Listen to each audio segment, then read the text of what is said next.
Tēnā koutou katoa.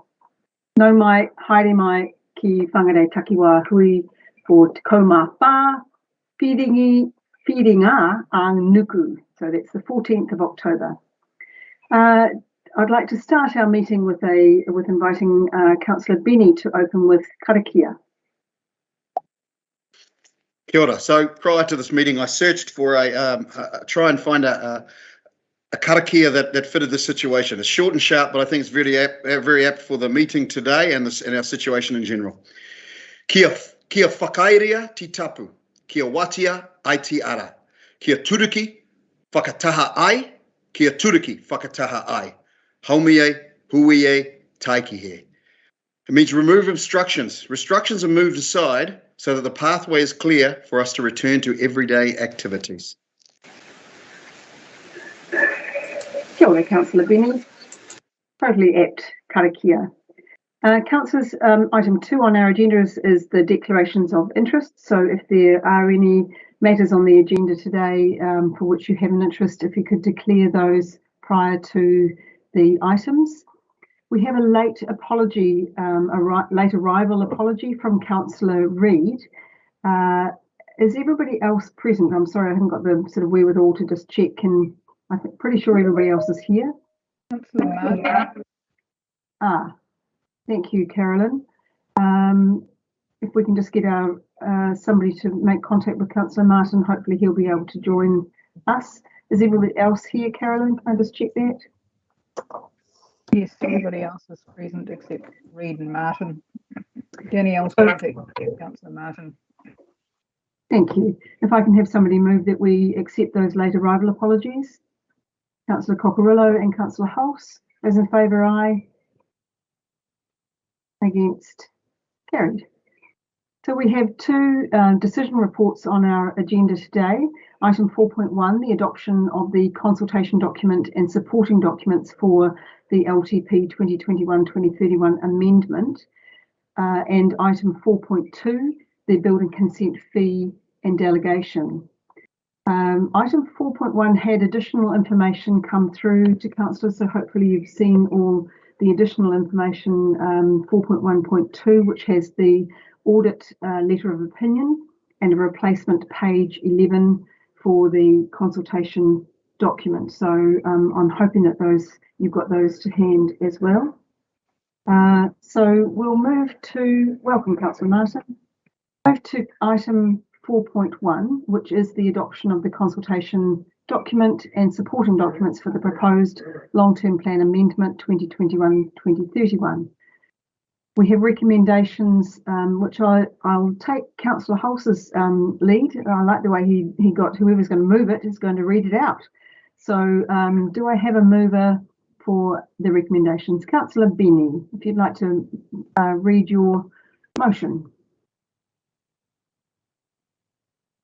I'm going to ask somebody else to do that because I've got my main screen up and I've got it on my phone. So if someone else can read that, I'm sorry. I'm happy to do that, Gavin. The recommendation in the agenda is that Council 1 adopts the consultation document for the proposed LTP 2021-31 amendment. 2, adopts the supporting documents to the consultation document for the proposed LTP 2021-2031 amendment. And then there are bullet points: the financial strategy, infrastructure strategy, revenue and financing policy, significant forecasting assumptions, financial statements, price level adjusters, accounting policies, capital expenditure. 3, Carolyn, can you give me the wording for 3 around the letter of audit opinion? Authorises through the Chief Executive any necessary drafting, administrative, typographical or presentation corrections prior to printing and distribution. And I just wondered if you wanted to adjust recommendation 1 to include inclusive of Audit New Zealand's final audit opinion. I thought, yep. Yes, adopts the supporting documents. Are you happy, Councillor Benny, that we just add another bullet point with the letter of opinion, audit letter of opinion? Thank you. And then 3, as Carolyn read, authorises. So That's your motion, Councillor Benny. Yes. Do I have a seconder for that motion? Councillor Cooper is seconding. Councillor Benny, over to you. Thank you. It's with some reluctance I move to adopt this LTP consultation document. However, to meet timeframes, we must adopt this today. Firstly, and I brought this up at a previous meeting which was made public, that I'm disappointed in some of the content of this document. I want to focus on 3 distinct points. One, the page where we are today focuses on, in particular, up to $57 million. The feedback form itself focuses on up to $57 million 3 times. I do not believe there's a councillor here that will vote for anything near a $57 million debt and subsequent rate increase. Where we really are today is a substantial amount of work and money has been spent and is being spent on reducing the scope of this building. Considerable savings have already been identified. None of that is included in this document, although there is a vague sentence with an asterisk. Point 2, what has not been highlighted in this document is the option of removing the walking cycling bridge across the harbour. This bridge is and always has been a concept along with the ferry terminal. The decision to build the bridge or not is this council's and this council's alone. If we choose to remove the bridge, and I think that is a very, very real option, and the ferry terminal, there is a saving of $22.6 million off the $57 million total. That is without the previous mentioned savings from the reduced building scope. The effect of this is considerable to the $57 million debt and subsequent rates rises that are included in this document. The 3rd point is the economic impact. I don't believe this is highlighted enough in the document. There's a $60 million government investment. This is a figure that is thrown around as if it is nothing. $60 million is a massive investment by this government into the region. Whangarei District Council missed out big time on previous PGF funding. Recently, I've had the opportunity to drive around the far north, and I know yourself, your worship, and others visited the NAFA Innovation Park. And the progress from the PGF funding is just everywhere to be seen. Buildings, wharves, roundabout, the NAFA Innovation Park. These are big projects funded by central government through the PGF system that are completed. The jobs that this project will create, the flow-on economic effect, is not highlighted enough in this document. A report completed by Northland Inc. shows great support for the economic region, for the economic development of this region from this project. Again, this is not highlighted enough in this document. It's my intention to go to public consultation to publicise the considerable savings that have been identified and will be identified, and make known that there is an option 3, removing the bridge and ferry terminal. Thank you, Councillor Benny. Open for debate.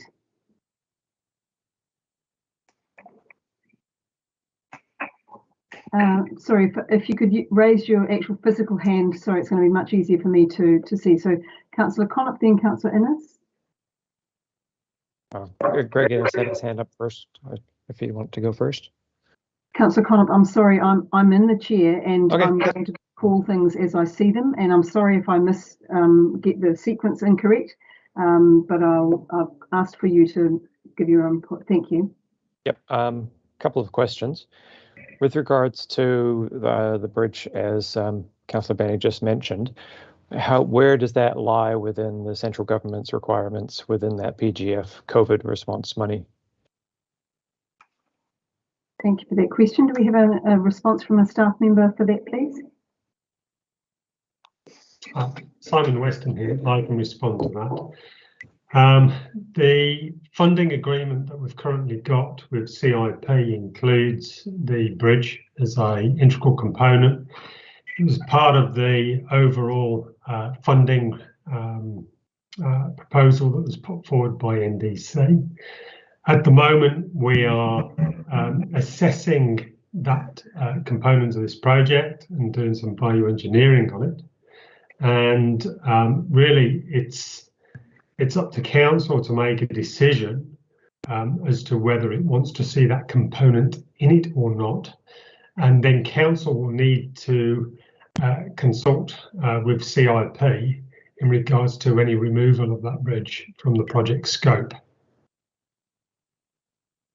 If we do happen to do that, is there any likelihood that they will change their amount they potentially could give?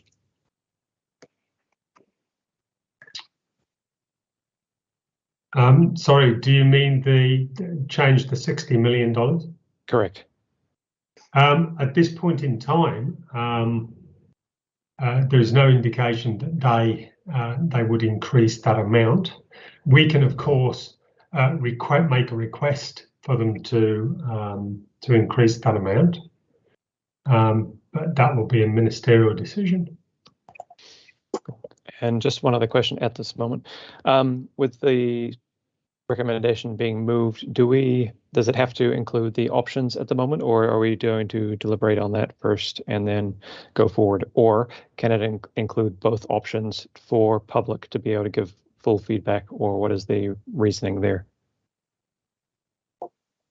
The work at the moment that we're doing includes the ferry terminal and bridge, and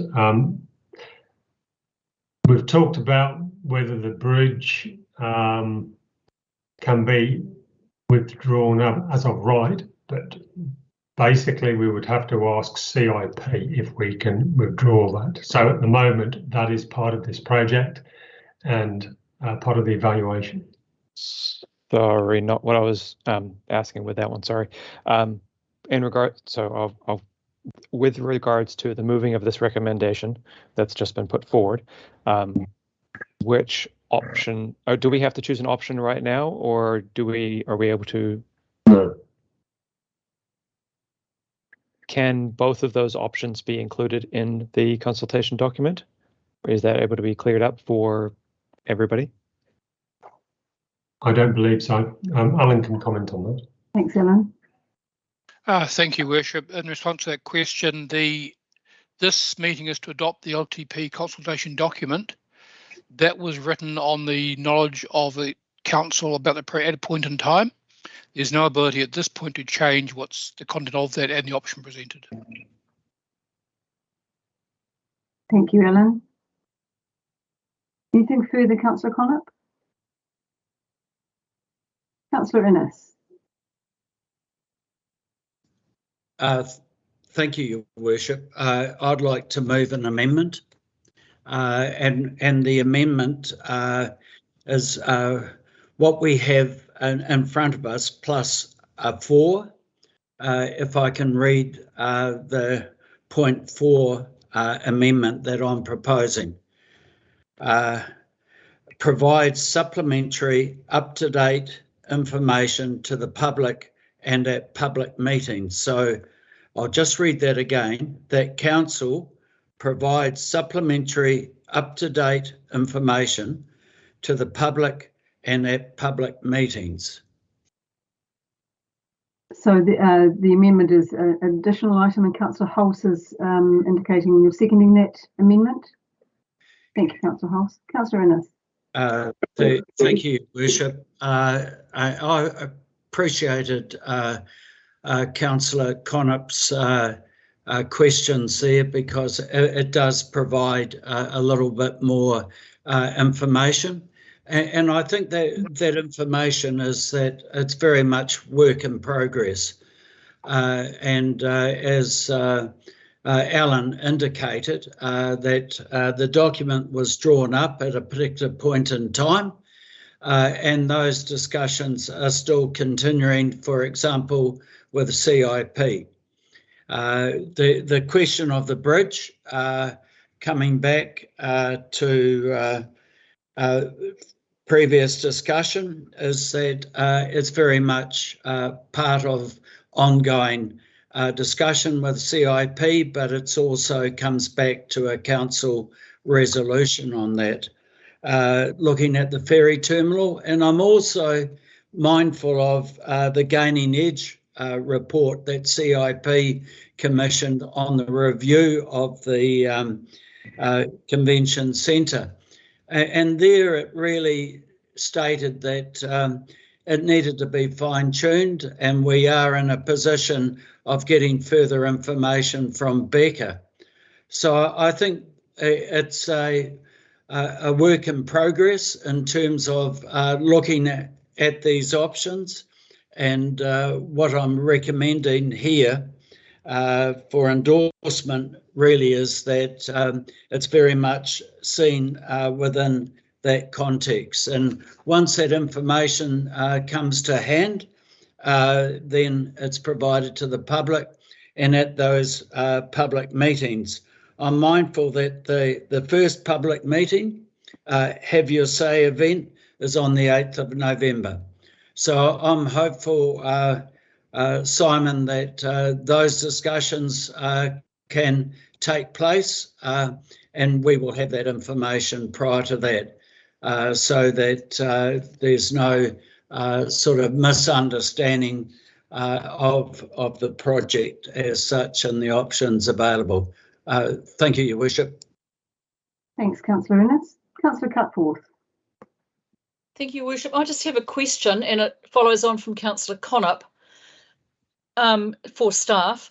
So if Crown Infrastructure Partners agreed to the removal of any part of the project, but let's say the bridge, would that mean that they would be offering this council less than the 60 million, given that the 60 million is for, at the moment, the total project?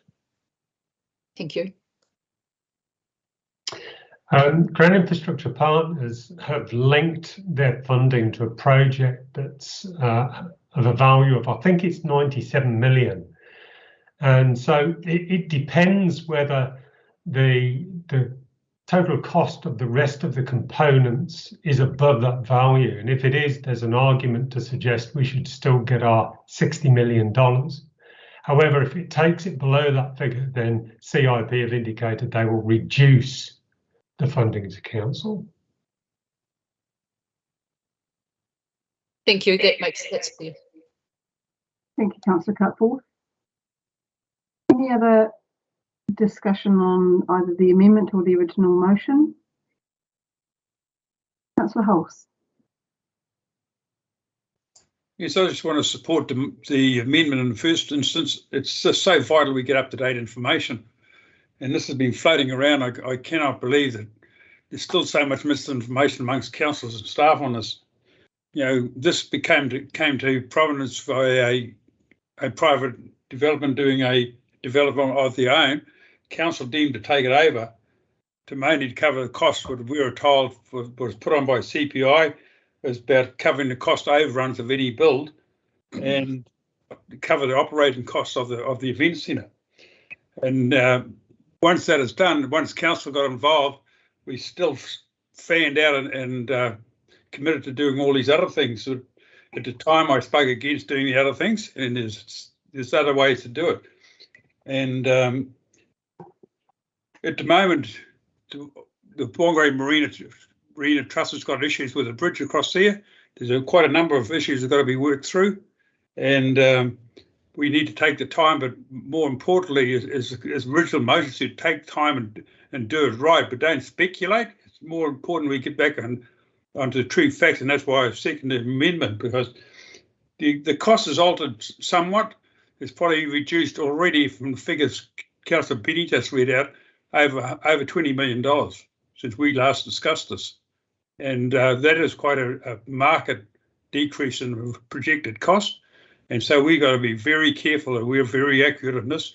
Public consultation our ratepayers need true facts in front of them.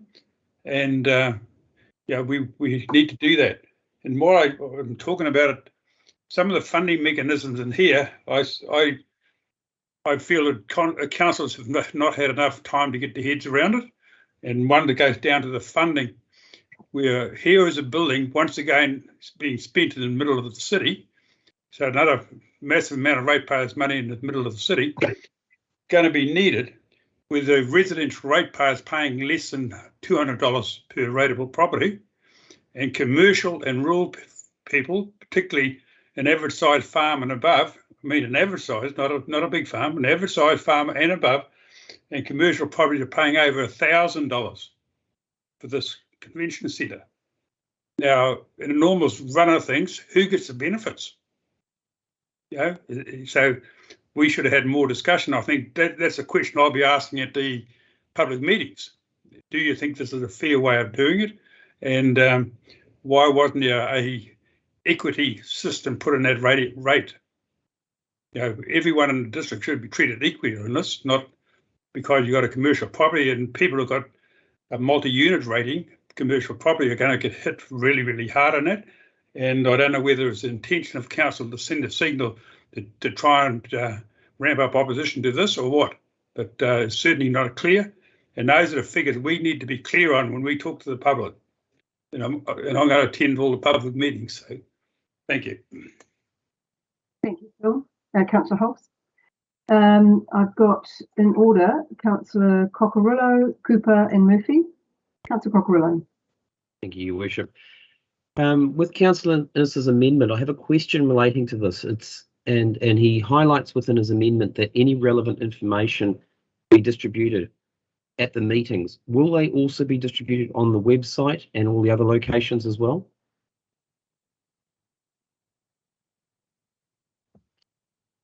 Through the chair, I'd Thanks, like to understand what that information is, and I'd like to ask our auditor Carl whether that would be that requirement would be to audit it before it goes out. Carl, can you answer this, please? Sorry, Whangarei, just the question is whether the additional information to be supplied at public hearings should be audited. Yes. That's not part of the CD document as far as I know, because it's not the supporting documentation that you are adopting. Thank you.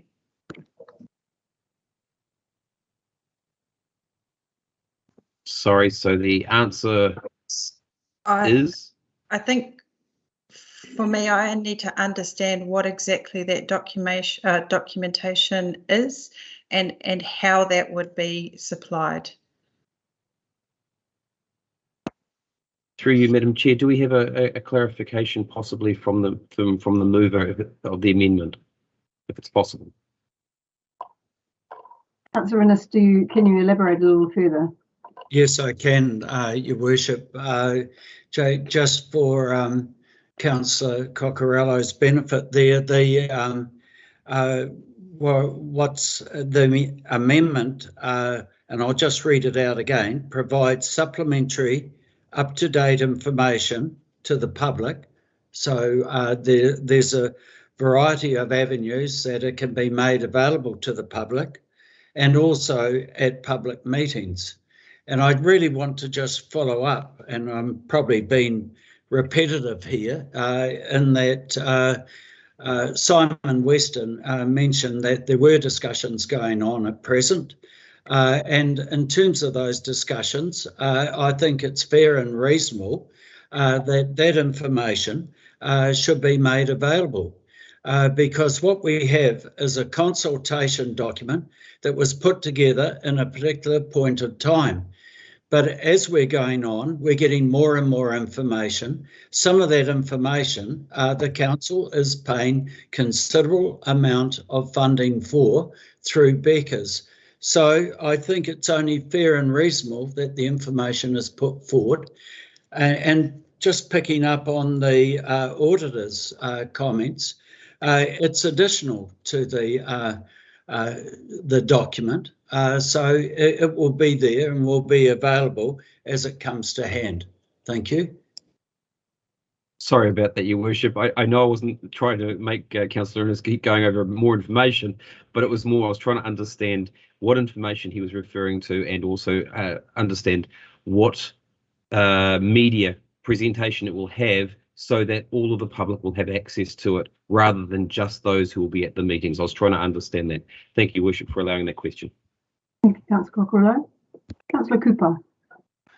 Thank you, Your Worship. I appreciate the opportunity to speak. Like many councillors, I share some grave concerns about this document and the information in it and its accuracy.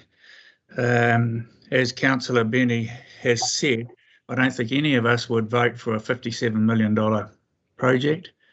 However, at a time when we are looking at some real challenges to our district, and you know they're obvious with the refinery shutting down, we've had COVID and so on, I firmly believe that the public deserve the very best information that they can get and the fairest information to make a considered opinion on this when we're asking them for their opinion and their submissions.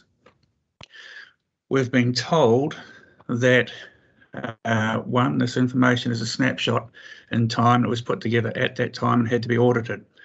Fair enough. But we're also being told that there is a significant amount of money being spent on trying to find out the actual cost of re-engineering. We don't know whether or not the total value in the CIP and the government input to the 60 million will change. And we have had not included the economic impact that's been done by Northland Inc. And if anybody's in a position to do an economic impact report, you would think it would be Northland Inc. who understands this region.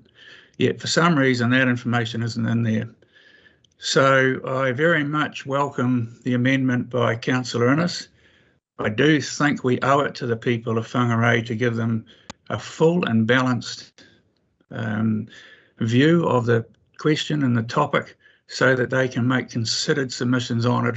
And so I will be supporting the amendment. Thank you.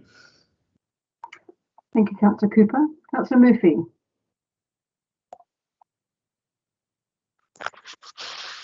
Yeah, I see the sentiment behind Councillor Innes's amendment. My only question is whether it does add complication in the fact, I was thinking along the same lines as Councillor Cockerillo, because I think it's really important that any supplementary information is available to everyone, not just the people that attend the meetings, but district-wide, and therefore that information would have to be prepared up front before the consultation started. Like you couldn't kind of do half the consultation so that half the people were hearing one story and then kind of bring in additional information half the way through, because then obviously half the people may have missed it. So I just wonder, yeah, I just foresee challenges in just the process there of how bringing that supplementary information would roll out. But perhaps someone else can clarify how that could work. I mean, I could see if you did have, you know, a one-page extra that went out right from the beginning, okay. And I think I'll only speak once. I'll say, I mean, we've got to this point now. We're going to go out for consultation. At the end of the day, it's going to be an expensive project. People will have the opportunity to say whether they support it or not. I think that's one thing I really appreciate about the consultation document. It is quite clear with the two options, even though I know some of the councillors don't agree with the 57 million because of the bridge ferry issue. Personally, I really see the bridge as being a necessity. I really think that if you're going to have a major asset and event centre on the other side of the harbour, you really need to be able to have for connectivity. You really need to make it easy for people to park. You know, in the evenings, you've got all that parking in the CBD that would be empty. There'll be no one in town. Well, there will be people in town, but you know, it would be easy to park in the CBD at night, walk over the bridge and attend a big event rather than if the bridge wasn't there. Anyway, I'm starting to ramble, so I will just stop there. Thank you. Thank you, Councillor Murphy. Councillor Deeming. I see real difficulties in the process of providing updated information, which, if the way we have had information provided, is pretty much on a daily basis. I see difficulties in providing that to an entire population of our district, and everybody deserves to have the same information on which to base whatever their submission may be. I'm also concerned that we have to go to great lengths to get a long-term plan or a long-term plan amendment audited, and yet we're proposing to put out to the community for consideration unaudited, unvalidated excerpts of information as it comes to hand. There may be a process, a legal process, under which we can do that, but it escapes me, I have to say. Like Anna, I will also only be speaking once, because it seems to me that any opinion expressed at this point is at the risk of being considered predetermination at the outcome and could disqualify a councillor from voting subsequent to the public opinion being provided. Accordingly, I have no comment to offer at this point, other than that the public need to be consulted on a project of this wide-reaching magnitude on a number of platforms. So with the proposal having reached this point, I will support the recommendation to adopt and consult, but I won't be supporting the amendment. Thank you. Thank you, Councillor Deeming. Councillor Connop. Thank you very much. This meeting is about just adopting the plan. I mean, the information that we've been getting has been as much as we've been able to get as quick as possible due to the fact of the timing and everything. And I have the utmost respect for all of the staff that have done as much as they possibly have, hearing that they've had to work weekends, hearing that they've had to work nights, and then interrupting their own family time as well is absolutely very commendable for the fact that they've done this effort. The fact that we've had to have emergency meetings to actually deal with this information, to be able to get this to this stage. We have to get this out to get the public to actually hear their recommendation or their feedback. This isn't this is a feedback form. It is not a, I've lost the word, referendum. It's not. We will have more time to discuss this. We will have more time to talk to the public about this with the meetings. I've heard from, when we're hearing about the far north and the Kaipara districts that are getting this PGF funding as well. And from themselves, they've actually stated to us that they sometimes see Northland Inc. as Whangarei Inc. So it's great to hear that they are actually being able to be uplifted and looked after as well as just us as well. We looking over the fence and saying, oh, they're getting that. Well, why don't we got that? Well, we've got a hell of a lot we have already.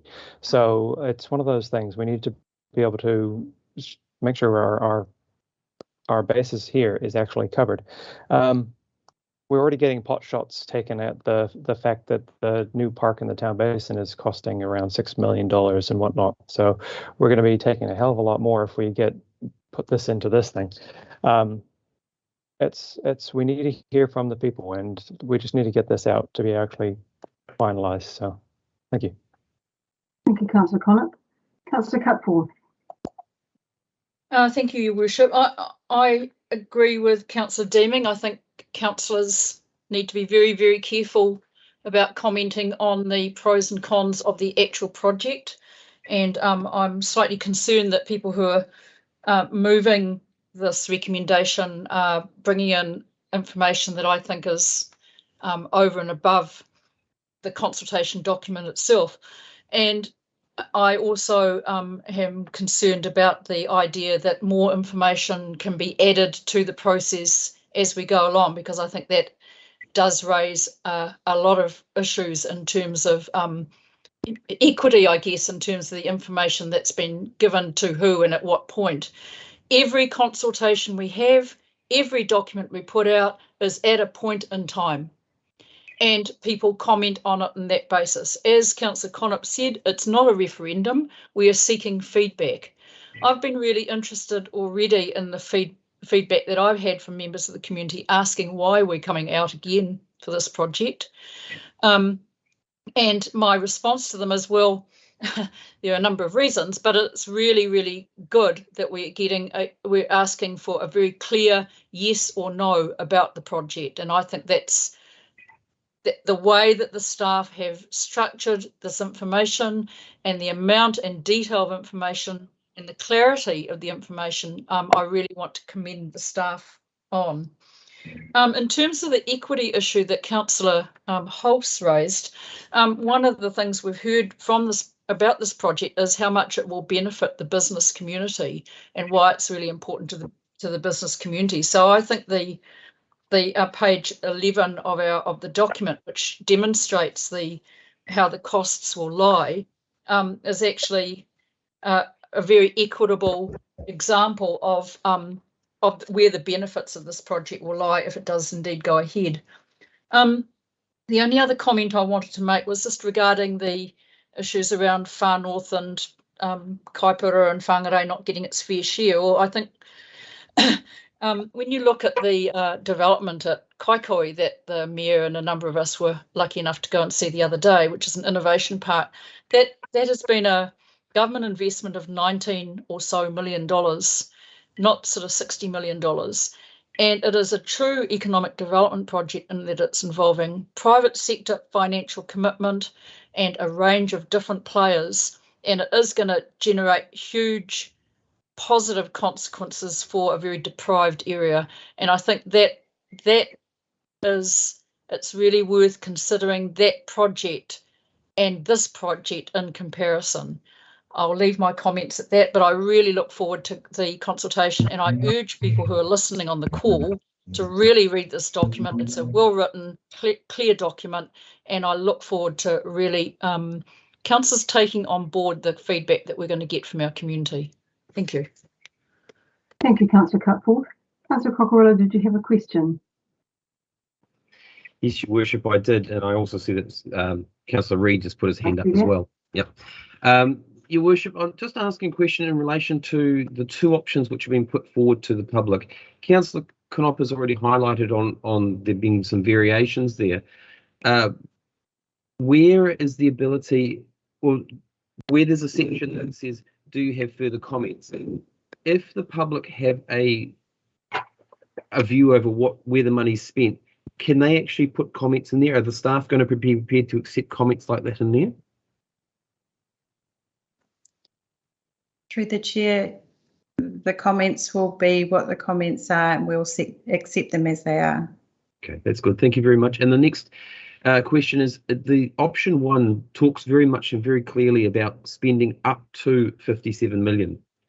If this option is chosen by our public, does this then give an indication to the council staff to spend up to 57 million without actually downgrading parts of the project?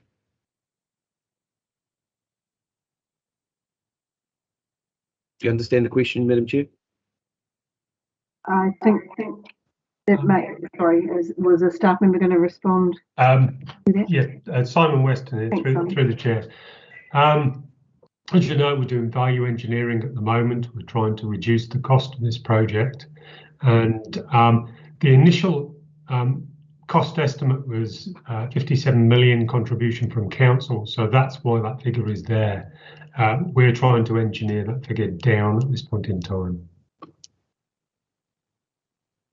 So just for clarification, Madam Chair, just to make it very, very simple for me and everybody else, if option 1 says spend up to 57 million and the council staff have this conclusion when it finally comes back to the council that we only need to spend another 20 million instead of 57, is that the option that will be chosen, or will the staff be choosing the 57 and rating the public accordingly?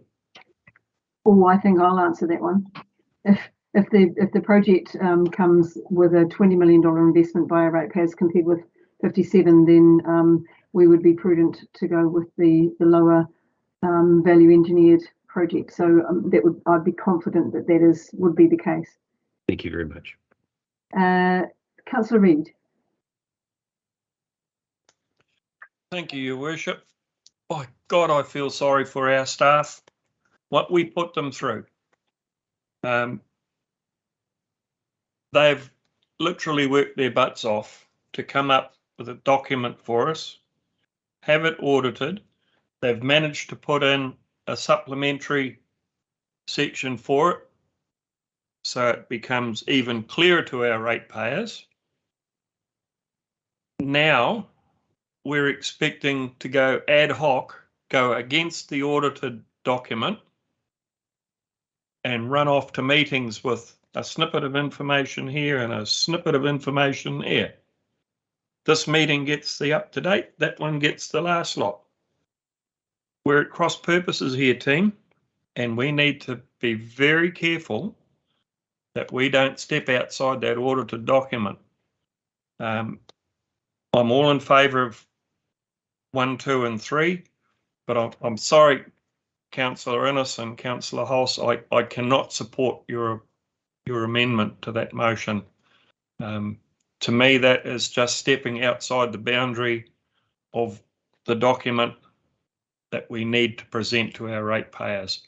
As nice as it may well be to have extra information added in, there is no guarantee that everybody is going to get the same information. So for that reason and that reason alone, I will be not supporting that amendment.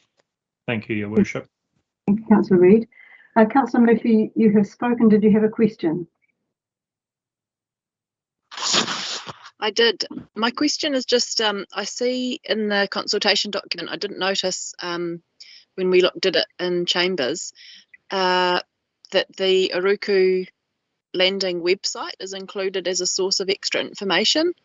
And so I'm just wondering if everything is aligned. It's important that the information on the Oruku website, I think, is the same as in our consultation document. And I haven't had time to check. I do notice on the Oruku Landing website, one of the parts of the project which is listed is the all the private contributions, including things like the hotel, etc., which aren't guaranteed. So I'm just concerned that in our consultation document, we're referring people to Oruku Landing's website. Anyway, I guess it is what it is now. The other question I just also had was, yeah, if we consult on something with the bridge and whatever else as part of the package, people give their feedback on that, and then if it is value engineered down, how? I mean, then it becomes a project that we haven't consulted on. So I just, can Simon speak to that?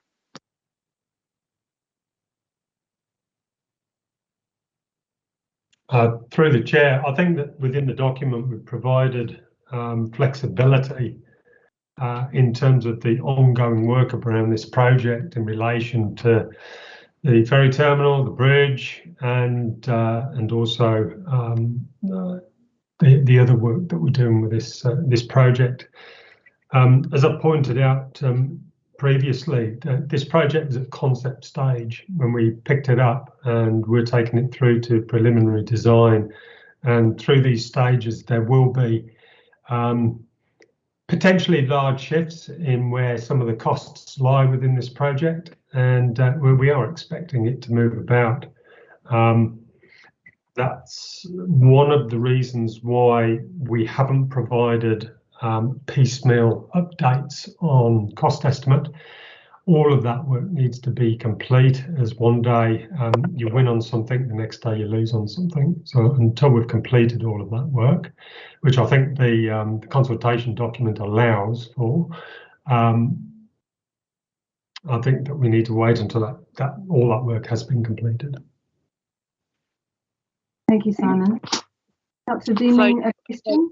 Oh, Yeah, sorry. Sorry. That doesn't really answer my question. So in the consultation document, actually ours too, we've got a picture of the hotel.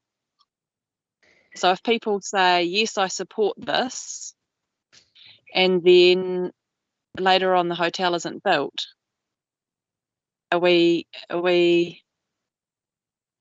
Excuse me, clear. yeah, I think it's still misleading. But anyway, I'll leave it there.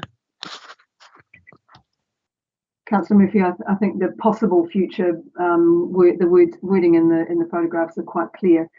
Councillor Deming, I know you've spoken. Did you have a question? Yes, please. The only drawings that I've seen are the aspirational conceptual drawings right from the beginning, and I'm just concerned that if it's engineered down from a $57 million build to whatever, something 20 million or whatever, I'm assuming, and I hope that somebody will tell me this is correct, that the design work will come back to council for final approval, because there'll be a hell of a lot dropped out, obviously, if we reduce it by 37 million. And I would like to ensure that council will have the final say on what is actually appropriately dropped out. Through the chair, yes, we'll be bringing back the details behind the project, and it will be council's decision with regards to all of those details. Thank you. Councillor Cooper and then Councillor Peters. Thank you. Just a question for Simon. So there's these big reports that are being done, which this money is being spent on. Half of it the council's put in and half CIP have put in. And you've just alluded to it, Simon. Do you have a time frame that you will have the result of those reports? Because there's, as you say, movements both ways, but potentially significant movements. So will that be finished, do you reckon? I'm hoping to have that work completed towards the end of this month or early in November. I'm certainly hoping and wanting to get it completed prior to deliberations. We do have some delays with this, particularly around the drilling for the geotechnical investigation work. The restrictions on getting equipment out of Auckland is proving to be a problem, and that may be something that hasn't been closed out by that time frame. But we certainly are trying to get that report prior to deliberations. That report with that changed information at this stage is only envisaged going to council, us councillors, unless Councillor Innes's thing is successful, amendment is successful. Am I right there? When we report to council on the next level of cost estimate for this project, it can be council's decision as to what we do with that information at that point in time. Okay. Yeah, I guess. Yeah. Just maybe one final question, Your Worship, if you can indulge me. I guess a question of Councillor Innes would be that he would see his amendment, a benefit of his amendment being that this information would go straight out to the public at that point, I guess. Is that what you're after, Councillor Innes? Councillor Cooper, it's not appropriate that you ask an elected member a question, but it's about his amendment. I appreciate that, but normally questions are posed to staff. So up to Councillor Peters. I support the amendment. I do think that what Councillor Benny said in his putting of this overall initial recommendation is correct, that all of us are a bit shocked about the level of money that's increased for this project. So hence I do support Councillor Benny's recommendation, and I do support Councillor Innes's amendment. Thank you, Councillor Peters. That's a drum roll. Councillor Martin. Yes, well, there's been a huge number of meetings and design work with Becker's, NDC and our staff. Immense. And congratulations to them all, because it was pretty tough for the three of us that were working on there with them as well. Meetings all the time, sometimes several times a week. We finally got to a point where everybody working together, the Brains Trust, and they came to the figure, they came to a final figure where some things were taken in and some were put out. And that was the figure at that point, based on what's required to collect that money. So the work was done. Nobody necessarily agreed with everything or had a final thing, but we had such a tight time frame that we had to put this together. We cannot go out to the public, and I said at that meeting, our group meeting, we can only go out with the document that has been worked over by everybody, by our consultants, by our staff and everybody. We can't go out, we can't pick. And I actually said to the group at the meeting, is there anyone here who will come up with a different figure than what we're going out with and back it up? Anything. And nobody offered any other figure. So we were in the position where we have to go out with this. We can't just say this is going to come out or that's going to come out. We have to keep a really open mind on the work that Simon is doing now, to be fair to everybody. We have to send out the document that's been okayed and audited, and then we get the feedback. It's just as simple as that. We can't just pick another figure or say we're going to take this out or we're going to add that or anything else. We have to go out with the audited amount, the audited figures. It's a no-brainer. Unless somebody here wants to guarantee another figure, or some of the things that are needing to be put in and some of the things that are needed to be taken out, I don't see anybody sticking their head up and saying that what everyone agreed to at that meeting, or didn't agree to, but realised that that was the only position we could have with the time frame that we had. And time is our biggest enemy on this job, that's for sure. And we all agree on that. But the reality is the audited amount is what we need to take out to the public and let them go. And I agree that councillors need to be really careful not to be showing a bias one way or the other. Just keep an open mind. Thank you, Councillor Martin. Councillor Holtz.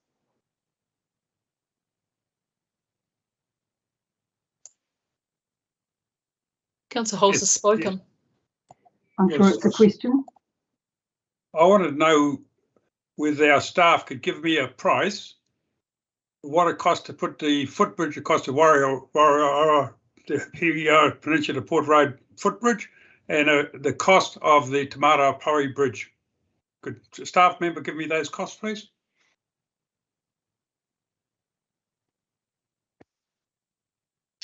Not off the top of my head, I can't, but I think Te Maraopori, the whole project was something like $29 million. But I can't actually give you a figure here and now. Okay, so the footbridge was $4.3 million, and that's a 2011 price. Te Maraopori, as you said, Simon, that is the total cost of the roads across Pori Island, the roundabout leading onto the bridge. So the Point bridge, of order, Your Worship. $6 million. Thank you, Councillor Cutforth. Councillor Holtz, you have spoken and you've asked your question. It has been answered. I am going to now. I'm going to be putting the amendment, but before I do, I'm going to say that I will not be supporting the amendment for the reasons that many of my fellow councillors have said, that this document that we're going out to public consultation with includes the supporting documents. I'm going to run through the list of supporting documents that have all been adjusted, modified, finalised, audited and signed off. That includes our financial strategy, our infrastructure strategy, the revenue and financing policy, significant forecasting assumptions, financial statements, price level adjusters, accounting policies and a capital expenditure. All of that information is in supporting documentation for this document that we're going out. I cannot support changes, ad hoc changes going to meetings, and depending on when the information comes to hand. I agree entirely that it is unfair for some people to see information. Some may have already made submissions by the time new information comes to hand.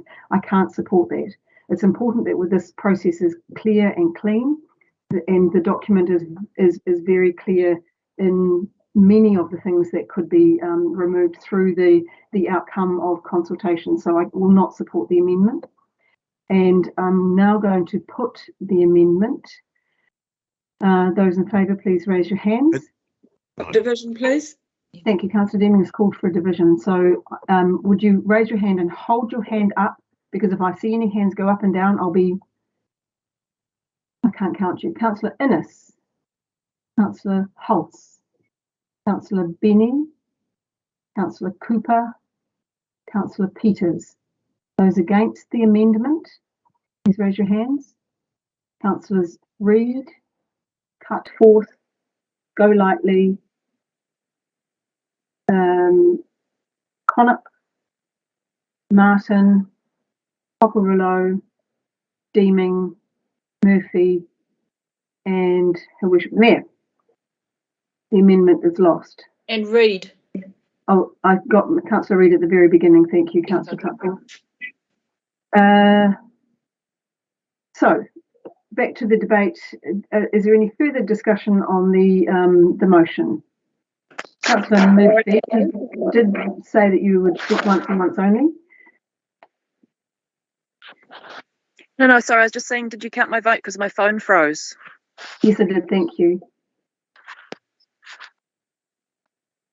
Councillor Innes. Thank you, Your Worship. I just wanted to pick up on Councillor Martin's comments that time is our enemy. And, you know, it's with the CIP allocations of $60 million in our case, the line drawn in the sand was actually drawn by central government and CIP for us to respond to.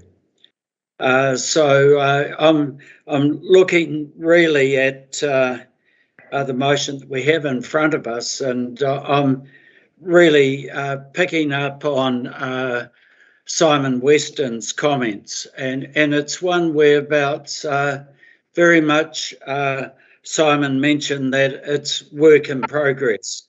And I feel that with the work in progress, there should be, by the time of the public meetings, which 8th of November, I'm really hopeful that there will be information provided in terms of those discussions with CIP. And particularly as it relates to the bridge, relates to the ferry terminal, and if there is any resolution in terms of the value engineering, given the amount of funding we are paying as a council for that additional information. So within that context, and interpreting the consultation document as one that still does enable that information to come forward, I'll definitely be supporting the substantive motion. Thank you. Thank you, Councillor Innes. Any further debate? Councillor Hulse. Yes, just following up basically what I was asking the question before. If it goes to public meetings and we're asked the cost of bridges in a public forum, and I know the answers and staff don't, how do we get past? And I thought this would have been a true thing that our auditors would have examined and made sure the costs were accurate. Because what we're going here is a speculative document on a number of things that we can't answer. And I can answer some of the questions, but the staff can't. So what's going on here? I thought we were one team here. I thought we were one council. Those questions are fundamental to anyone who goes to a public meeting. They need accurate information and they need to use the true costings. You know, that's not hard stuff to get, but our auditor should have picked this up and corrected that anomaly. And because it's going to come up at the meeting, because I said before, I will be at those meetings and I will make sure the right prices are quoted. So thank you. Yeah. I have a question. Yeah. If the value engineering shows that there's some changes, how are we going to adjust all of these other things to give the value and quality information to the public? Are we able to do that? Simon. Through the chair. Oh, thanks, Rama. Apologies. Through the chair, we would have to go back and start again.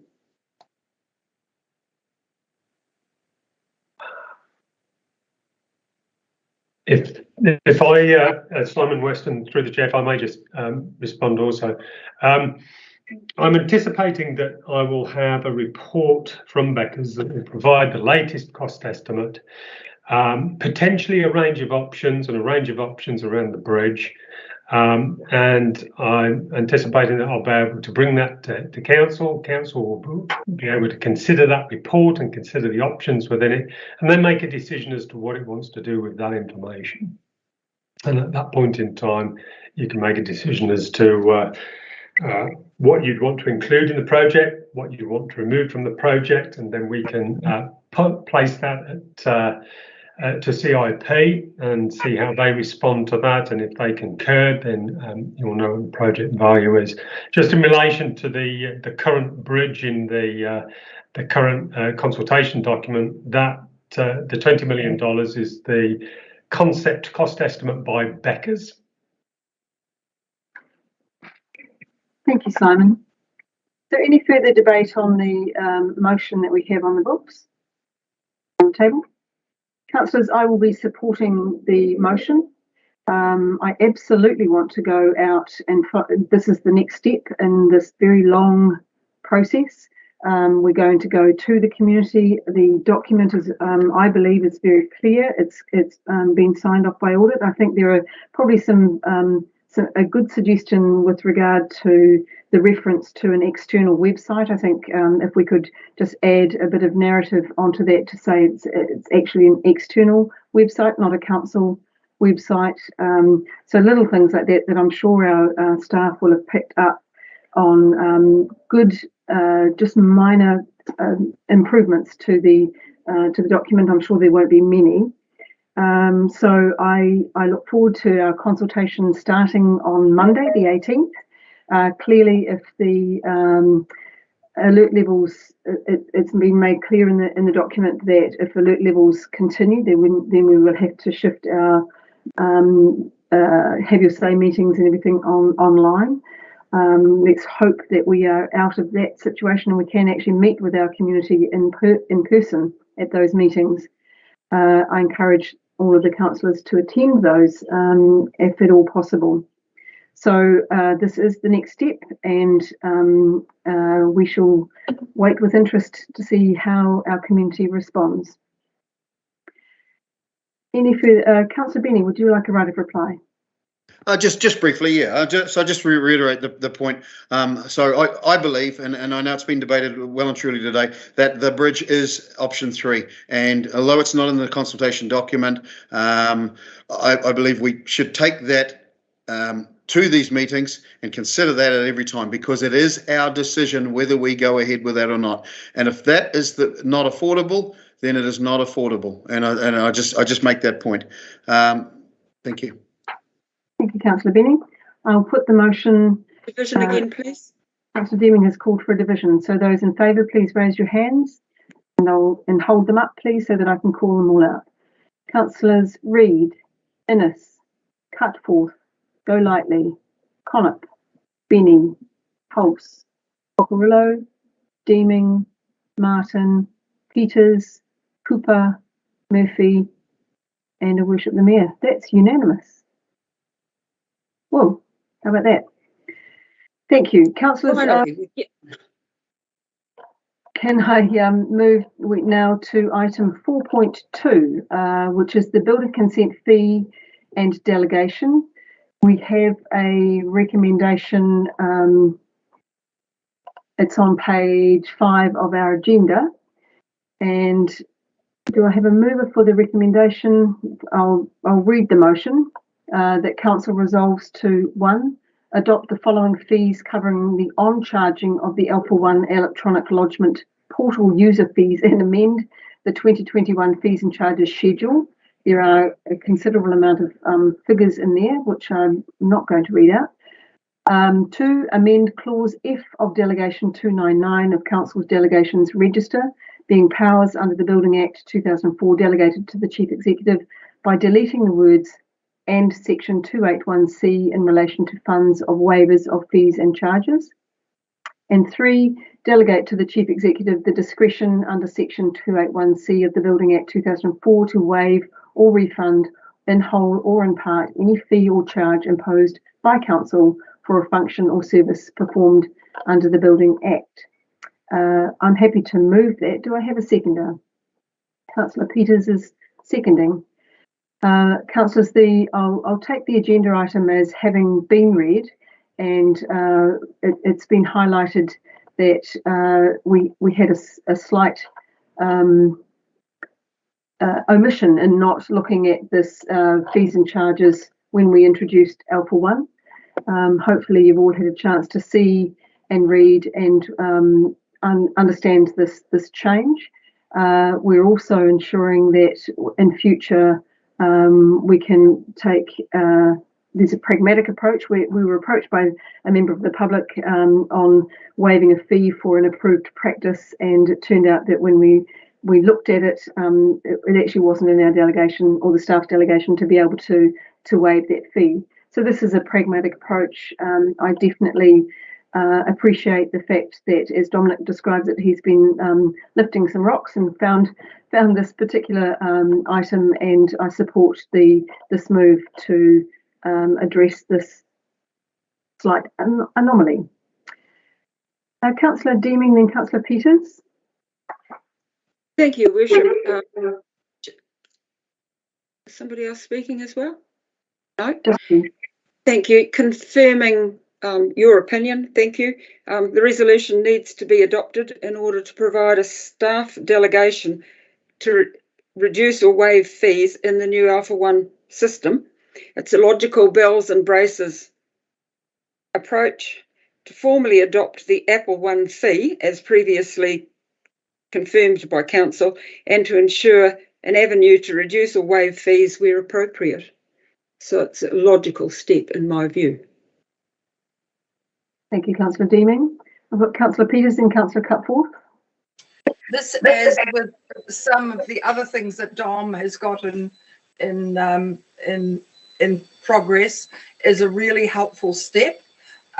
What I note that it will allow, and I know we're not there yet, in the future for standard plans to have a reduction in building fees, which is really cool, and not only streamline them in terms of their process, but also possibly be able to do them at a lesser price. Thank you very much for putting this forward. Very excited about it. Thank you, Councillor Peters. Councillor Cutforth.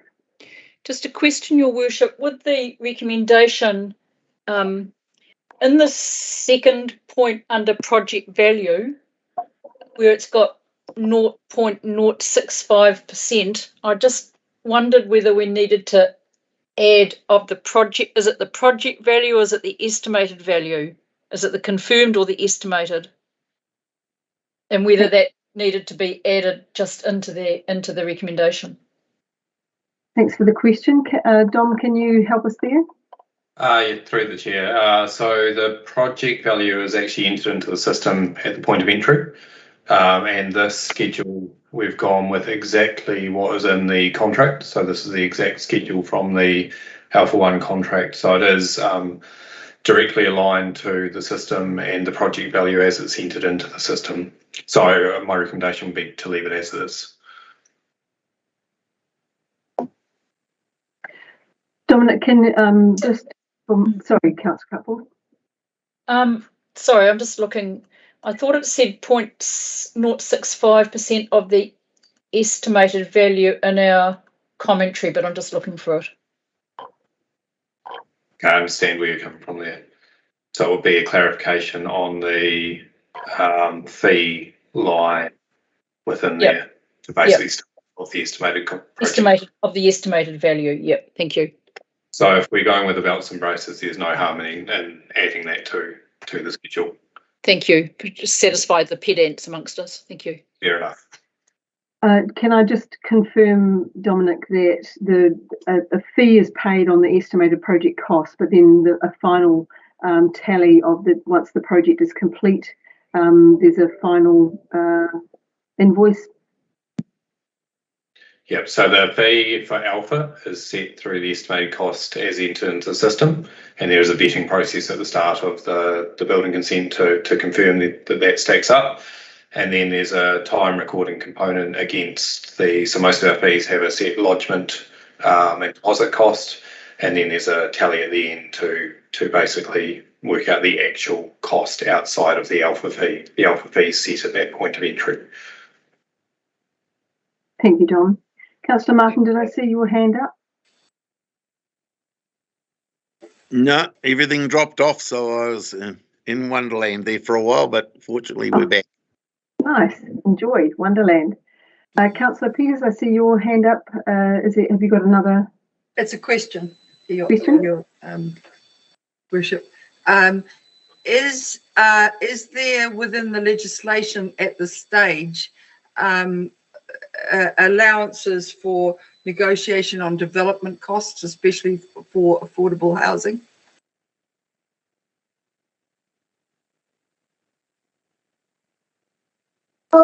Sorry, I just had an interruption from the sidelines. A 2-year-old. Say it again. Did you want me to say it again? Sorry, just going back to the question at hand. I think, and I caught the tail end of the question, I think what you're asking is, can we do reductions for affordable housing? The answer to that would be to consider that through the actual fee setting process at the start of the year. We have a fee schedule, we've set a fee schedule, and we've broken those down. That's not part of this agenda as such. What we have here is an allowance or a delegation going back to clauses 2 and 3 for staff to consider a waiver of fees where it's reasonable to do so. So the example we've had was a set fee for an exemption, and we had a code mark qualified methodology come in, and it made sense to waive that fee because it didn't take as long to process, but we couldn't do that at a staff level. There'd be a separate consideration about whether council as a whole wants to consider a fee reduction for types of housing, which is outside of this. Were you referring to development costs? That's what I was asking about, development costs. Councillor Peters, that is a completely different topic. We're talking today about the fees and charges for the specific Alpha 1 electronic lodgement portal. So let's limit our discussion to that, and we'll address those other issues that you're talking about in future. Any further discussion? If not, I'll put that motion. Those in favour, aye. Against? Carried. Thank you, councillors. That brings us to the end of our council meeting today. Thank you all for your attendance electronically. I know it's not easy and it's not our preference. We look forward to hopefully a reduction in alert levels where we can be together in person at our spacings. Hopefully, yes, Councillor Cockerello, we don't know. So I will close the meeting. Thank you, everybody.